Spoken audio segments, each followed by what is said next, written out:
ప్రతి ఉదయము దేవుని వాగ్దానం చూద్దాం ప్రియులారా. మొదటి యోహాను 2వ అధ్యాయము 5వ వచనము. ఆయన వాక్యము ఎవడు గైకొనునో వానిలో దేవుని ప్రేమ నిజముగా పరిపూర్ణమాయను. వాగ్దానం చూసిన వారి ప్రతి ఒక్కరికి ప్రభు అయిన యేసుక్రీస్తు నామమున పేరట వందనాలు చెల్లిస్తున్నామండి. ఈ వాగ్దానం చూసిన వారు ఖచ్చితంగా ఒక లైక్ చేయండి. చాలామంది చూస్తున్నారు కానీ ఏ ఒక్కరు లైక్ కొట్టలేదు, 2-3 మాత్రమే లైక్ కొడుతున్నారు. ప్లీజ్ లైక్ చేయండి. కొత్త వారు చూస్తుంటే సబ్స్క్రైబ్ చేయండి. ఒక 10 మందికైనా వాగ్దానం షేర్ చేయండి. రండి వాక్యంలోకి వెళ్దాం. అవును, ఉదయకాలమునే లేవగానే ప్రియులారా, మనము ప్రభు పాద సన్నిధిలో గడపట మనకి ఆశీర్వాదకరము. కాలమునే మనము లేచి మనము ఇంకా బెడ్ మీద ఉన్నాగానే మనము లేచి దేవునికి మోకరించి దేవుని వాక్యము ధ్యానించటం మనకి ఎంతో మేలు, ఎంతో ఆశీర్వాదం. ఉదయకాలము మనము ఆయన పాద సన్నిధిలో గడుపుట మనకి ఆశీర్వాదము. ఉదయకాల సమయంలో ఆయన పాద చెంత చేరి మనం ప్రార్థించినప్పుడు, ఆయన మోకరించి మనం ప్రార్థించినప్పుడు, మన దినమంతా దేవునితో ప్రారంభించినప్పుడు మనకి ఎంతో ఆశీర్వాదకరంగా ఉంటుంది ప్రియులరా. దేవుడు మనకు ఆ దినమంతా మనకు తోడుగా ఉంటాడు. క్రీస్తు ప్రేమను వాక్యం మనలో ఉన్నదనుకోండి, దేవుని వాక్యం మన హృదయంలో సంపూర్ణంగా ఉన్నప్పుడు క్రీస్తు ప్రేమ మనలో స్ఫూర్తిగా ఉంటుంది. ఆ క్రీస్తు ప్రేమను మనం తెలుసుకోవాలి అనుకుంటే ఉదయకాల సమయంలో ఆయన పాద సన్నిధిలో గడిపినప్పుడే. ఉదయకాల సమయంలో దేనినైతే మనం దేవుని పాద సన్నిధిలో గడుపుతామో, ఎలాగ దేవుని వాక్యమును మనం ధ్యానించి మన హృదయంలో మనం భద్రపరచుకుంటామో, ఎలాగైతే మనం ఆయన పాద సన్నిధిలో మనము ప్రార్థిస్తూ మోకరిస్తూ ఆయన కనికిరము పొందిన వరమవుతామో, అలాగ ఉన్నప్పుడు ఆ దినమంతా మనము ఇతరుల ఎదుట మనము దేవుని ప్రేమ కనపరిచేవారుగా ఉంటాము. ఎప్పుడు మన నిమిత్తమే కాదు, ఇతరుల నిమిత్తము కూడా క్రీస్తు ప్రేమను పరిచయం చేసేవారుగాను, క్రీస్తు ప్రేమను కనపరిచేవారుగాను, ఇతరుల కొరకు ప్రార్థించేవారుగా ఉంటాము. అనారోగ్యతలో ఉన్నవారి కొరకు ప్రార్థించేవారుగా ఉంటాము. అనేకలకి మాదిరిగా మనల్ని దేవుడు నిలిపోతాడు. అదే కదా క్రీస్తు ప్రేమ. మనం క్రీస్తు ప్రేమ ఎక్కడ కనపరచాలి? ఉన్నవానికి కనపరచటంలో మన ప్రేమ వ్యర్థము, లేని వానికి కనపరచటంలోనే కదా మన ప్రేమ విలువ ఉన్నది. మనము పేదరికంలోనే ఉండవచ్చు, మన పరిస్థితి ఆందోళనకరంగా ఉండవచ్చు, అయినప్పటికీ దేవుడు మనకి కలిగిన దానిలో క్రీస్తు ప్రేమను దేని ద్వారా, క్రియల ద్వారా మనం చూపినప్పుడు మనము క్రైస్తవులమని అనిపించుకుంటాం. అప్పుడు మన హృదయములో వాక్యము బలంగా పనిచేస్తుందని, మన ఎదుట ఎవరన్నా సరే ఏదన్నా సహాయము మన ఎడల ఆశించినప్పుడు, మన చేతనైనంత సహాయం చేయగలిగినప్పుడు, మనం సహాయము క్రియలలో క్రీస్తు ప్రేమను కనపరిచినప్పుడు మనము నిజానికి వీరు క్రైస్తవులంటే వీరు ప్రేమించేవారుగాను, క్రీస్తును క్రియలలో కనపరిచేవారని మనము చూడగలము.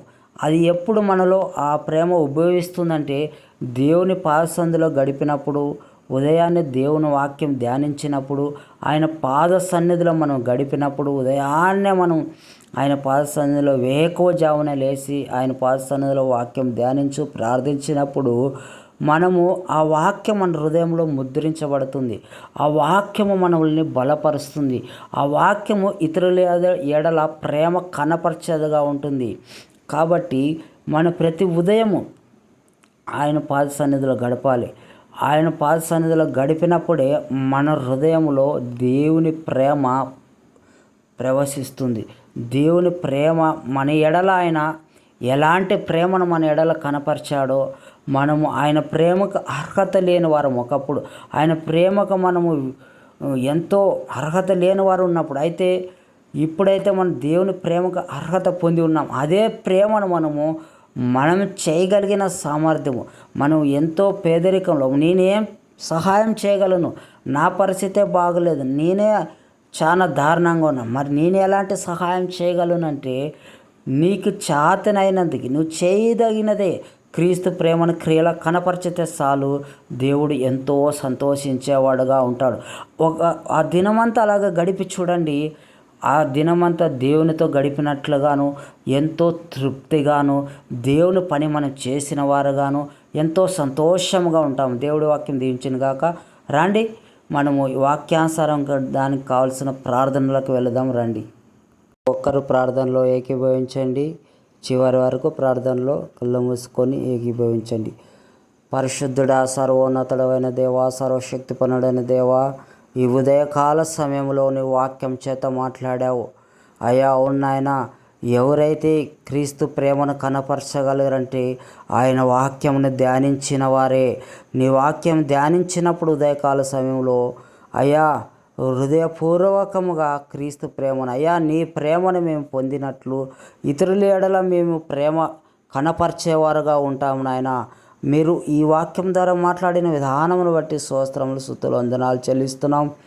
మా కొరకే కాదు, ఇతరుల కొరకు కూడా అయ్యా క్రీస్తు ప్రేమను మేము కనపరిచేవారుగాను, ఇతరులకు సహాయపడేవారుగాను, మా చేతనైనంత సహాయం చేయగలిగిన క్రీస్తు ప్రేమను క్రియలు కనపరిచేవారుగా చేయమని ప్రార్థిస్తున్నాను.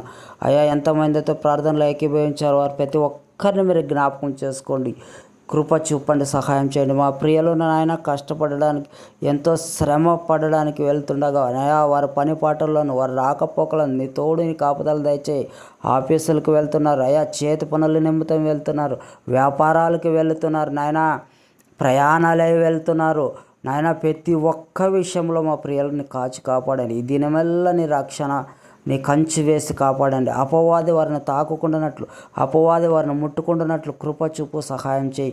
కృపా సత్య సంపూర్ణుడా, ఈ దినమున నాయన మరి ఎంతోమంది ఆర్థికంగా అప్పుల ద్వారా నలిగిపోతున్నారేమో, వారి అప్పులను తీసివేయండి. అనారోగ్యతలో ఉన్నారో నాయన, వారి అనారోగ్యతను తీసివేయండి. కృప చూపండి, సహాయం చేయండి నాయన.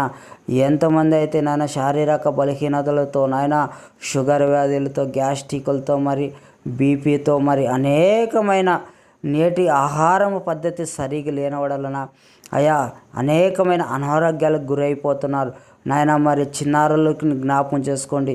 చిన్నారుల అనారోగ్యతోనూ, జ్వరాలతోనూ, పడిషాలతోనూ నాయన, జలుబులతోనూ అయ్యా దగ్గులతోనూ బాధపడుతున్న ప్రతి చిన్నారుల బిడ్డలను మీరు జ్ఞాపకం చేసుకోండి. సంపూర్ణమైన స్వస్థత కలుగు చేయండి నాయన. వృద్ధులను జ్ఞాపకం చేసుకోండి ఉదయకాల సమయంలో అయ్యా. వృద్ధాప్యం వరకు ఎత్తుకునేవాడు నీవే, విసుకక ప్రేమించేవాడు నీవే గనక వారి ఎడల దయాదాక్షములో కృప చూపమని ప్రార్థిస్తున్నాం. ఎంతమంది అయితే హాస్పిటల్లో అడ్మిషన్ అయి ఉన్నారో, చిన్నారులు, పెద్దవారు ఐసీలో ఉన్నారో, ప్రతి ఒక్కరిని మీరు ముట్టండి, సంపూర్ణమైన స్వస్థత కలుగజేయండి నాయన. దయగలిగిన తండ్రి, కృపా సత్య సంపూర్ణుడా, సహాయం చేయండి. ఎంతమంది అయితే సేవా పరిచర్య చేయడానికి వెళుతున్నారో ప్రతి ఒక్క సేవకుని ఒక బూరగానో, ఒక సాధనముగానో వాడుకోండి. వారి కుటుంబాలను మీరే పోషించండి అయ్యా. వారిని మరింతగా వాడుకొని అయ్యా నీ నామానికి మహిమాంతరంగా వారిని మహిమపరచుకోమని, పనిని, నీ పరిచర్యను జరిగించుకోమని ప్రార్థిస్తున్నాం. కృప చూపండి, సహాయం చేయండి నాయన.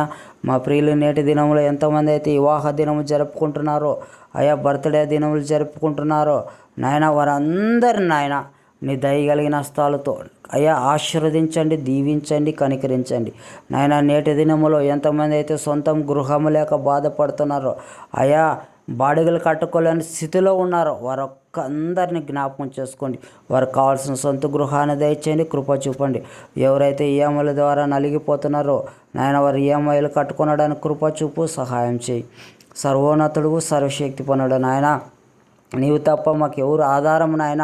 ఈ లోకంలో ఎక్కడ వెళ్ళినా మాకు సహాయం దొరకదు. కాబట్టి ఉదయకాల సమయంలో నీ పాదసందులో మేము అడిగినప్పుడు, గోచాడినప్పుడు నువ్వు సహాయం చేయగలిగిన సమర్థుడవు, నీకు అసాధ్యమైనది ఏది లేదని, సమస్తము చేయగలిగిన సమర్థుడు అని అడుగుడి మీకు ఇవ్వబడను, తట్టుడి తెరవబడిన అన్నావు. కాబట్టి నేను నీ పాదసందులో అడుగుచున్నాం, కృప చూపండి, సహాయం చేయండి. మరొక్కసారి మా హృదయాల్లో నీ వాక్యాన్ని భద్రపరచుకొని, ముద్రించుకొని అయా క్రీస్తు ప్రేమను కనపరచడానికి కృప చూపు. అనేక మంది నేటి దినంలో ప్రతి ఒక్కరిని జ్ఞాపకం చేసుకొని ప్రభువైన యేసును పెట్టి ప్రార్థిస్తున్నాను. ఆమేన్. దాన్ని చూసిన వారు ఖచ్చితంగా ఒక లైక్ చేయండి. చాలా దారుణం, ఒకరు, ఇద్దరు, ముగ్గురు మాత్రమే లైక్ చేస్తున్నారు. ప్లీజ్ లైక్ చేయండి, ప్రతి ఒక్కరు లైక్ చేయండి. కొత్త వారు చూస్తుంటే సబ్స్క్రైబ్ చేసుకోండి. ఒక 10 మందికైనా షేర్ చేయండి. దేవుడి వాక్యం దీవించును గాక.